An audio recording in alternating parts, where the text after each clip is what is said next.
Jamaican stories that will have you wondering why people so wicked. Almost missing. Part 1. One night, a young woman was leaving her job at a call center. She was looking for a taxi to go home, and one pulled up at her feet. The taxi had two young ladies inside, one on the front seat and one at the back. She was about to tell the driver to go when her supervisor came up behind her and told her that he knew the driver and that she should go because it was safe.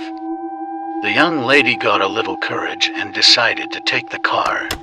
While in the car, the young lady noticed that the other young lady that was in the back was just as nervous as she was, but the female in the front was very comfortable and familiar with the driver. This made her suspicious. The taxi man turned off into a dark remote area, and the girls in the back got nervous, while the female in the front was quite content. The area got darker and darker, with the car light being the only form of light. They pulled up to a big dark house in the middle of nowhere. The young lady held on tight to the hands of the other young lady in fear as they looked deeply into each other's eyes. The driver opened his door, and before he could activate the child's lock, the young lady opened the door. He reassured her that everything is fine and that he is only going inside the house to get something. The other girls were quiet.